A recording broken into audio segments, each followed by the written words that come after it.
سيادة الأمير هذا هدر هذا مو هدر، لا اختي هذا مو هدر، هذا مو هدر. احنا من نجي بدينا هم اجوا مدوا الكهرباء رجعوا هنا نفس المخرمصات ورجعناها، مو هدر يا اختي لا تكبرون. خلي اترك هذا مو صحيح. اترك السعوديين بمشكلة على الكهرباء. الشعب الشعب سيادة الأمير توعوية تعمل فائدة، مو مجرد بس طبعا. واحنا ما جاي نلقى سؤال نواب شاطر شريف احنا لا يصيح حد ولا الهدر. يعني ماكو هدر بالامر. لا الهدر قليل فلان هدر، ترى هذا بس الكذاب اللي يصيح حد. وين اموال العراق؟ احنا بغداد بغداد على الفلوس هاي اللي تكسرت عن نفسي ولا الهدر. لا شوفي انا رحت لليابان.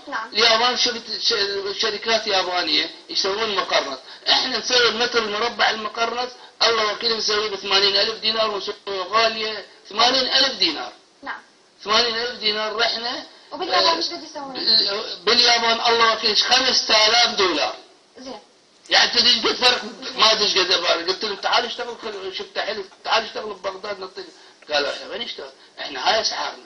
واحنا نصير حذر. هم قلت لهم من اللي يشتغل؟ اجيب لكم شركات. هاي الشركات المتخصصه اصلا هو اليابان لازم الشركات حتى تاثر على الاحزاب بالسقط حكومه هاي الموجوده. شركه تويوتا وغيرها هي لازمه الحكومه اليابانيه. وجاي يشتغلون باسعار خياليه. قالوا احنا المهم الشغل زين، ندري اسعار عاليه ونزل ياخذوا. شو اليابانيين ما يصيحون باقه ولا يقولون الشركه اليابانيه بس ايش قد اسعار 10 اضعاف. احنا ما حد بعدنا ما مشتغلين صحوا باقه. ما يصير هيك ما نبني بلد والله. والصحافه هيك دورها هدر، لان اي مشروع صحوا باقه وهدر خساره. هاي مو هيك.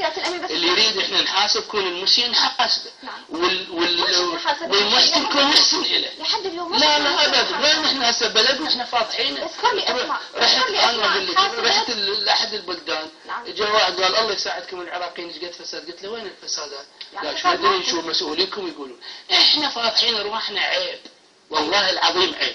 نشوف الياباني قال احنا عندنا فساد.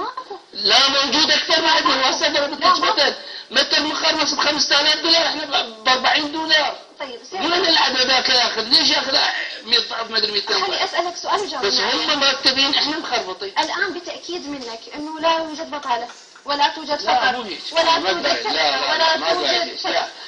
بس مو انت تعال تقول لي تعال اشتغل بالنظافه والله عندنا بطاله حتى خليهم يقعدون يعطيهم فلوس. وهذا حكي؟ لا عاد انا مو مسؤوليتي اوفر بطاله. تعال انا اشغله بالنظافه اخليه قاعد واعطيه فلوس واخليه وسخه ويحسب عليه. ابطل العامل العراقي. وين العامل العراقي يشتغل؟ يعني وين العامل يشتغل؟ العمال اللي اشوفهم بالوزارات وبالمؤسسات ما يشتغل. تعال شغلي له بالنظافه شوفي انتاجيته، تجيبي لي عامل وشوفي انتاجيه العراقي وانتاجيه.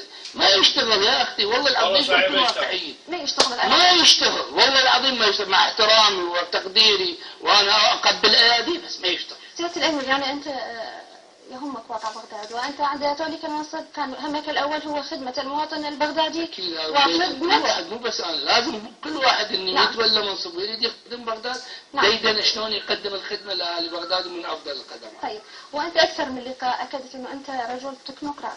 نعم. طيب ترشيحك في الانتخابات البرلمانيه وعندما يعني فزت في هذه المرحله واخذت منصب في البرلمان، منصبك الان هل تتخلى عنه لغيرك؟ لا انا بصراحه اطمح لتقويه ودعم امانه بغداد. انا ما يعنيني مجلس النواب. يعني اذا صرت نائب تبقى لا انا ما اصير نائب. اتخلى ان شاء الله. اذا انا مستعد اشتغل عامل نظافه واخدم اهالي بغداد وما اصير يعني انا يعني طبعي ميال للجانب التنفيذي اكثر من لا اعرف ان شاء الله اذا فزت بهذه الانتخابات واخذت منصب بالبرلمان. عندنا كتله بالبرلمان لدي انه انسحب ويصير واحد